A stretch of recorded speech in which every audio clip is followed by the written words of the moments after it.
ഏതൊരാളെയും അത്ഭുതപ്പെടുത്തുന്നതാണ് ഇത്തരത്തിലുള്ള വാദഗതികൾ. എത്ര നഗ്നമായിട്ടുള്ള നടപടികളാണ് ഇവിടെ ഉണ്ടായിട്ടുള്ളത്. ഏത് സാധാരണ ഒരു മനുഷ്യനും ഉണ്ടാകാൻ പാടില്ലാത്ത സ്വഭാവ ദൂഷ്യമാണ് യൂത്ത് കോൺഗ്രസിൻ്റെ സംസ്ഥാന അധ്യക്ഷൻ നടത്തിയത്. സ്ത്രീ പീഡനം, ബലാത്സംഗം, അബോർഷൻ, അതിനു വേണ്ടിയിട്ടുള്ള മാരകമായ മരുന്നുകൾ ഉപയോഗിക്കുക, ഭീഷണിപ്പെടുത്തൽ, എത്രമാത്രം ഞെട്ടിപ്പിക്കുന്ന കാര്യങ്ങളാണിത്. ഇങ്ങനെ ഒരു സംഭവം ഉണ്ടായാൽ എങ്ങനെയാണ് കോൺഗ്രസിനകത്ത് രണ്ട് അഭിപ്രായം ഉണ്ടാവുക? ആരെയും അത്ഭുതപ്പെടുത്തുന്നതാണത്.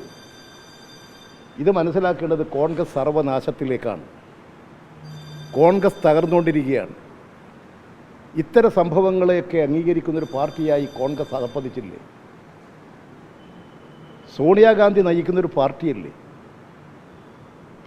എങ്ങനെയാണ് ഇതിന് ന്യായീകരിക്കാൻ, ഇത്തരമൊരു ഹീനകൃത്യത്തെ ന്യായീകരിക്കാൻ കോൺഗ്രസിലെ കുറേ നേതാക്കൾക്കെങ്കിലും കഴിയുന്നത്? അതാണ് ആരെയും അത്ഭുതപ്പെടുത്തുന്ന കാര്യം. അതുകൊണ്ട് കോൺഗ്രസ് കേരളത്തിൽ തകർന്ന് നശിക്കുകയാണ്. ആ നാശം അതിവേഗത്തിലുണ്ടാകും. കോൺഗ്രസ് പാർട്ടിയുടെ ഈ അഭിപ്രായമുള്ള നേതാക്കളും എല്ലാം ആലോചിക്കേണ്ട ഒരു കാര്യം, അവർക്ക് പെൺമക്കളില്ലേ? ഭാര്യമാരില്ലേ? ഈ സംസ്കാരത്തെ പ്രോത്സാഹിപ്പിക്കാൻ പറ്റുമോ? സാധാരണ ഒരു മനുഷ്യനും ചെയ്യാൻ പാടില്ലാത്ത രാഷ്ട്രീയ നേതാക്കൾ, പ്രത്യേകിച്ച് യുവജന സംഘടനാ നേതാക്കൾ ഈ സമൂഹത്തിന് മാതൃകയാവേണ്ടത് അല്ലേ? മാതൃകയാവേണ്ട നേതാവാണോ ഇത്? എന്തെല്ലാം കാര്യങ്ങളാണ് പുറത്ത് വന്നുകൊണ്ടിരിക്കുന്നത്. രാഷ്ട്രീയത്തെ തന്നെ അങ്ങേയറ്റം പരിഹസിക്കുകയല്ലേ? ജനങ്ങൾക്ക് രാഷ്ട്രീയത്തോടുള്ള വിശ്വാസത്തെ പോലും കളങ്കപ്പെടുത്തുകയാണ്. അതുകൊണ്ട് അതിഗുരുതരമായിട്ടുള്ള തെറ്റാണ്. ശക്തമായ നടപടികൾക്ക് തന്നെ വിധേയമാക്കേണ്ടതാണ്. നടപടികൾ എടുക്കാൻ കോൺഗ്രസിന് ത്രാണിയില്ല എന്ന് വന്നാൽ അത് കോൺഗ്രസിൻ്റെ ഗതികേടാണ്, കോൺഗ്രസിൻ്റെ തകർച്ചയാണ് വ്യക്തമാക്കുന്നത്. ഇതൊക്കെ CPM BJP ബന്ധമാണോ? സ്ത്രീയെ പീഡിപ്പിക്കലും അതുപോലെ തന്നെ ഗർഭം അലസിപ്പിക്കലും അതിന് ബാംഗ്ലൂരിൽ നിന്ന് ഉപയോഗിക്കാൻ പാടില്ലാത്ത മരുന്ന് കൊണ്ടുവരലും, ഈ കാര്യങ്ങളൊക്കെ ഈ ബന്ധത്തിൻ്റെ ഭാഗമാണ്. അതാണ് കോൺഗ്രസ് നേതൃത്വം മനസ്സിലാക്കേണ്ടത്. വസ്തുതകളാക്കി മനസ്സിലാക്കി ശരിയായ നിലപാട് സ്വീകരിച്ചു പോകാൻ കോൺഗ്രസ്സിന് കഴിയേണ്ടതായിരുന്നു. അത് കഴിയാത്ത അവസ്ഥയിൽ കോൺഗ്രസ് എത്തിയെന്ന് പറഞ്ഞാൽ കോൺഗ്രസ് പാർട്ടി ജീർണതയിലാണ്. ആ കോൺഗ്രസ് പാർട്ടി അടിമുടി ജീർണത ബാധിച്ചിരിക്കുന്നു. ഒരു ചെറുപ്പക്കാരനും ചെറുപ്പക്കാരികൾക്കും ഒരു കുടുംബജീവിതം നയിക്കുന്നവർക്കും പൊതുസമൂഹത്തിനും പ്രത്യേകിച്ച് സ്ത്രീകൾക്കും അംഗീകരിക്കാൻ കഴിയാത്ത, ചേരാൻ പറ്റാത്തൊരു പാർട്ടിയാണ് കോൺഗ്രസ് എന്ന് വ്യക്തമായില്ലേ? വന്നിരിക്കുന്ന വാർത്തകൾ എത്രമാത്രം ഞെട്ടിപ്പിക്കുന്ന, എന്നിട്ടിങ്ങനെ എഴുന്നള്ളിച്ച് നടക്കുകയല്ലേ? എങ്ങനെയാണ് സാധിക്കുന്നത്? അതാണ് കോൺഗ്രസിൻ്റെ സർവനാശം. അത് പൂർത്തീകരിക്കാൻ പോവുകയാണ്. അതിൻ്റെ ലക്ഷണങ്ങളാണിത്. അടക്കം പറയുന്നത് സമാനമായ കേസിൽപ്പെട്ട മുകേഷ് MLA-ക്കെതിരെ ഒരു നടപടിയും CPM എടുത്തിട്ടില്ല, ഇപ്പോഴും നിയമസഭയിൽ വരുന്നുണ്ട്. അത് സിനിമയുടെ രംഗവും വേറെയാണ്. ഇത് രാഷ്ട്രീയത്തിൽ ഏറ്റവും മഹനീയമായ മാതൃക കാണിക്കേണ്ട നേതൃത്വമാണ്. അതിൻ്റെ നേതൃരംഗത്ത് നിൽക്കുന്നവരാണ്. ഒരു സംഘടനയെ നയിക്കുന്നതിൻ്റെ ഏറ്റവും പ്രധാനികളാണ്. രാഷ്ട്രീയവും സിനിമയും ഒരുപോലെയാണ്. സിനിമയ്ക്ക് സിനിമയുടേതായിട്ടുള്ള ചില പ്രത്യേകതകളും കാര്യങ്ങളുമുണ്ട്. അത് സിനിമയാണ്, ഇത് രാഷ്ട്രീയമാണ്. രാഷ്ട്രീയത്തിൽ നിൽക്കുന്നവർ അതിൻ്റെ അന്തസ്സ് ഉയർത്തിപ്പിടിക്കണം, മാതൃകയായിരിക്കണം. അതാണ് രാഷ്ട്രീയം. പറഞ്ഞു എന്താ?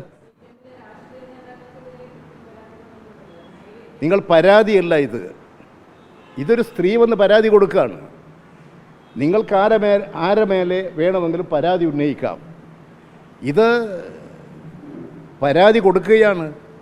സ്ത്രീകളുടെ പരാതി ഉന്നയിച്ചാൽ രേഖാമൂലമുള്ള കാര്യങ്ങളില്ലെങ്കിൽ പോലും സ്വമേധയാ കേസെടുത്ത് നടപടി സ്വീകരിക്കണമെന്നാണ് കോടതി നിരീക്ഷിച്ചത്. പ്രത്യേക സംരക്ഷണമുണ്ട്. അത് സിനിമയാണ്. ആ സിനിമയും ഇതും കൂടി ഇപ്പോൾ കൂട്ടിച്ചേർക്കേണ്ട യാതൊരു കാര്യമില്ല. ഞാൻ പറയുന്നത് അത് സിനിമയും സിനിമാ ലോകത്തുള്ള കാര്യം ആ കാര്യം ചർച്ച ചെയ്യുമ്പോൾ അത് പറയാം. ഇപ്പോൾ എന്തിനാണ് ആ വാദം ഉന്നയിക്കുന്നത്? എന്തിനാ ഈ കുറ്റവാളിയെ രക്ഷിക്കാൻ പുറപ്പെടുന്നത്? ഞാൻ പറയുന്നത് ഇപ്പോൾ ഉന്നയിക്കുന്നത് എന്തിനു വേണ്ടിയാണ്? അത് ആ ഘട്ടത്തിൽ ഉന്നയിച്ചിട്ടുണ്ട്. അതിൻ്റെ നടപടികൾ അതിൻ്റെ വഴിക്ക് പോയിട്ടുണ്ട്. എല്ലാവരും അന്വേഷിച്ചു. എല്ലാവരും നടപടികൾ സ്വീകരിച്ചു. അത് അതിൻ്റെ വഴിക്ക് പോയി. അതുപോലെയാണോ യൂത്ത് കോൺഗ്രസിൻ്റെ സംസ്ഥാന അധ്യക്ഷൻ? ഇപ്പോഴെന്തിനാ അത് പറയുന്നത്? ആ കുറ്റവാളിയെ രക്ഷിക്കാനല്ലേ, ഈ തെറ്റുകളെ ന്യായീകരിക്കാനല്ലേ?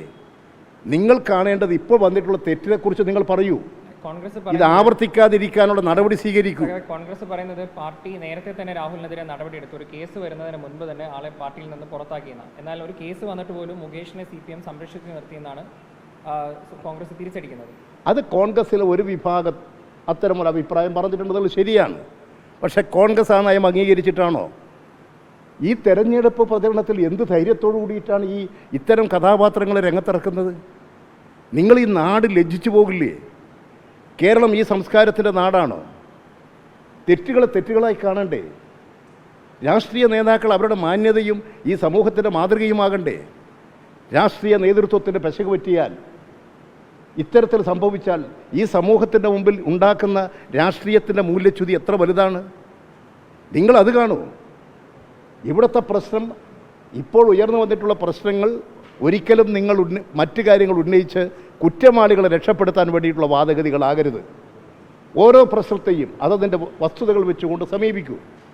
ഇവിടുത്തെ പ്രശ്നവും അതാണ്. ഏറ്റവും ഞെട്ടിപ്പിക്കുന്ന, കേരളത്തിൻ്റെ ചരിത്രത്തിൽ ഞെട്ടിപ്പിക്കുന്ന കാര്യം, ഇത്തരം ഒരു ആരോപണം വന്നാൽ പിന്നെ പാർട്ടിയിൽ ഉണ്ടാകില്ലെന്ന് മാത്രമല്ല സമൂഹത്തിൽ നിൽക്കുമോ? എങ്ങനെയാണ് ജനങ്ങൾക്കിടയിൽ പിന്നീട് പ്രവർത്തിക്കാൻ സാധിക്കുക? ഇത് ഒരു കേസാണെന്ന് നിങ്ങൾ ധരിക്കണ്ട. വന്നിട്ടുള്ള കാര്യങ്ങളൊക്കെ കേൾക്കുമ്പോൾ ഇന്നലെ ചാനൽ ചർച്ചയിൽ പലരും മഹൽ വ്യക്തിത്വമുള്ള ആളുകൾ തന്നെ പറയുന്നത് കേട്ടു ഞാൻ. ആകെ ഈ കേരളത്തിൻ്റെ സാംസ്കാരിക കേരളത്തിന് അപമാനകരമായിട്ടുള്ള വാർത്തകളാണ് അതിലൂടെ വന്നുകൊണ്ടിരിക്കുന്നത്. ഇതാണോ കേരളം? 3.5 കോടി മലയാളികളുടെ ജന്മനാട് ഈ സംസ്കാരമാണോ ഉയർത്തിപ്പിടിക്കേണ്ടത്? നമ്മൾ അതാണ് ചിന്തിക്കേണ്ടത്. ഇത് ആവർത്തിക്കപ്പെടരുത്. ഇത്തരത്തിലുള്ള തെറ്റുകൾ ഉണ്ടാകരുത്. രാഷ്ട്രീയത്തിൻ്റെ അന്തസ്സ് ഉയർത്തിപ്പിടിക്കണം. കോൺഗ്രസ് ഇതെല്ലാം ഉപേക്ഷിക്കാൻ തീരുമാനിച്ച പാർട്ടി ആയതുകൊണ്ട് അതതിൻ്റെ അന്തിമ നാളുകളിലേക്ക് സഞ്ചരിക്കുന്നത് കൊണ്ട് കോൺഗ്രസ് ഇത് സ്വീകരിച്ചു പോരുന്നു.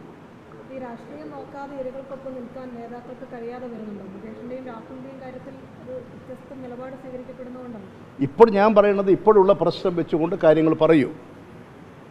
ഒരു നൂറ്റാണ്ടിന് മുമ്പ് ഇതുപോലെ സംഭവങ്ങളൊക്കെ എടുത്ത് ഇപ്പോൾ ഉദ്ധരിക്കേണ്ട സമയമല്ല. ഇപ്പോൾ വന്ന പ്രശ്നം, ഇപ്പോൾ ഉന്നയിക്കേണ്ട പ്രശ്നം ഈ പ്രശ്നമാണ്. ഇപ്പോൾ ഈ പ്രശ്നത്തിൽ എന്തിനാണ് ഉന്നയിക്കുന്നത്? കുറ്റവാളിയെ രക്ഷിക്കാനാണ്. ആ നിലപാടൊരു മാധ്യമം സ്വീകരിക്കരുത്.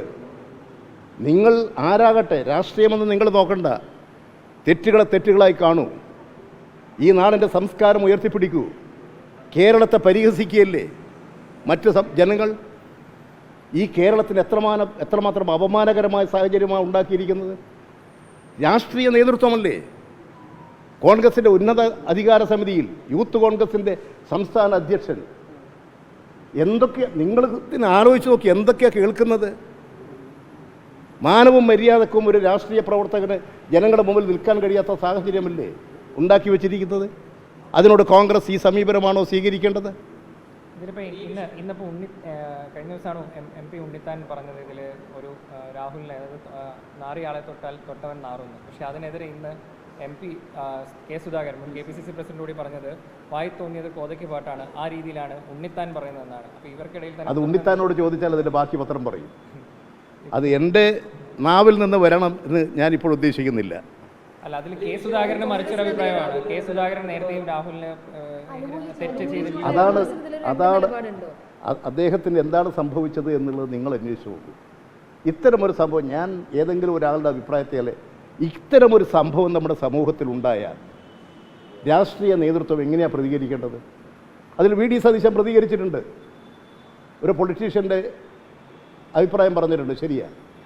അതിനോടൊപ്പം കോൺഗ്രസ് ഉണ്ടോ? കോൺഗ്രസ് ഒരു വിഭാഗം ഈ തെറ്റുകൾക്ക് കൂട്ടുനിൽക്കുകയാണ്. അതാ കോൺഗ്രസിൻ്റെ അവസ്ഥ. പ്രതിപക്ഷ നേതാവ് കോൺഗ്രസ് ഒറ്റപ്പെട്ടു എന്നുള്ളതാണോ? അത് നിങ്ങൾ വിലയിരുത്തൂ, അത് ഞാൻ വിലയിരുത്തേണ്ട കാര്യമല്ല. നിങ്ങൾ തന്നെ പറയുന്ന കോൺഗ്രസിൻ്റെ മുൻ KPCC പ്രസിഡന്റ് പരസ്യമായി ഇയാളെ ന്യായീകരിക്കുന്നു. VD സതീശൻ ശക്തമായിട്ട് അയാളുടെ നടപടി എതിർക്കുന്നു. അതുപോലെ തന്നെ ഉണ്ണിത്താൻ ശക്തമായി എതിർക്കുന്നു. എങ്ങനെയാണ് ഇതിനെ അനുകൂലിക്കാൻ സാധിക്കുക? ഇത്തരമൊരു ഹീനകൃത്യത്തെ എത്ര മ്ലേച്ഛമാണ്, എത്രമാത്രം നമ്മുടെ സമൂഹത്തെ പരിക്കേൽപ്പിച്ചിട്ടുള്ളതാണിത്. ഇതിന് ഏതെങ്കിലും ഒരു മനുഷ്യന് ന്യായീകരിക്കാൻ കഴിയുമോ? അതാണ് നമ്മൾ കാണേണ്ടത്. ആ കാര്യങ്ങളാണ് ഇപ്പോഴത്തെ സജീവമായിട്ടുള്ള ചർച്ച. ന്യായീകരിക്കാൻ പോകുന്നവർ ഇതിലിപ്പം രാഹുലിൻ്റെ അഭിഭാഷകരടക്കം പറയുന്നത് മുഖ്യമന്ത്രിക്ക് നേരിട്ട് പരാതി കൊടുക്കുകയായിരുന്നു ആ പെൺകുട്ടി. അത് ഒക്കെ ഈ ഒരു സമയത്ത് കൊടുത്തത് മുഖ്യമന്ത്രിക്ക് എടുത്തു പോയതൊക്കെ രാഷ്ട്രീയ പ്രേരിതമാണ്, അതൊരു കെട്ടിച്ചമച്ച നാടകമാണ് എന്നൊക്കെയാണ് കഴിഞ്ഞ ദിവസം. ഇത് ഇപ്പോഴത്തെ പ്രശ്നമല്ലേ? നേരത്തെ എന്താ രാഹുലിനെ എന്തിനാണ് കോൺഗ്രസിൻ്റെ നിയമസഭാ കക്ഷി സ്ഥാനത്തുനിന്ന് സസ്പെൻഡ് ചെയ്തത്? ശരിയായ നടപടി സ്വീകരിച്ചോ? ശരിയായ നടപടി സ്വീകരിച്ചില്ല. കുറ്റം ഇപ്പോഴല്ല വന്നത്. അതുകൊണ്ട് തന്നെ ഇത്തരത്തിലൊരു കുറ്റം ചെയ്തിട്ട് പോലും നടപടിയെടുക്കാതെ വരുമ്പോൾ ഇതിൽ പീഡിപ്പിക്കപ്പെട്ട സ്ത്രീ സമൂഹത്തിന് അഭിപ്രായങ്ങളുണ്ട്. പീഡിപ്പിക്കപ്പെട്ട സ്ത്രീക്ക് നീതി കിട്ടുന്നില്ല, അവർ നീതി തേടിപ്പോകും. ആ നീതി തേടി പോകുന്നത് സ്വാഭാവികമാണ്. ഇവിടെ സംഭവിച്ചത് അതാണ്. ഇത്തരമൊരു ഗുരുതരമായ ഒന്നല്ല നിരവധി ആരോപണങ്ങൾ ഉയർന്നു വന്ന വ്യക്തി പിന്നെയും രാഷ്ട്രീയ നേതാവായി നടക്കുകയാണ്. അയാൾ ഇങ്ങോട്ട് വരേണ്ടത് ആളാണെന്ന് കോൺഗ്രസിൻ്റെ നേതൃത്വത്തിലുള്ള ഒരു വിഭാഗം പറയുന്നു. അങ്ങനെയുള്ളൊരു രാഷ്ട്രീയ സാഹചര്യത്തിൽ തീർച്ചയായും ഇത്തരത്തിലുള്ള പ്രതികരണങ്ങൾ ഉണ്ടാകും, നീതി തേടി പോകും. എവിടെ നിന്ന് നീതി ലഭിക്കും അതിനനുസരിച്ചിട്ടുള്ള നിയമപരമായ നടപടികൾ ഏത് സ്ത്രീയും സ്വീകരിക്കും. സർക്കാരല്ലല്ലോ, ഇതെല്ലാം നിയമങ്ങളല്ലേ. പോലീസും നിയമങ്ങളും കോടതിയല്ലേ. ഇതെല്ലാം കോടതിയുടെ മുമ്പാകെ വരുമല്ലോ.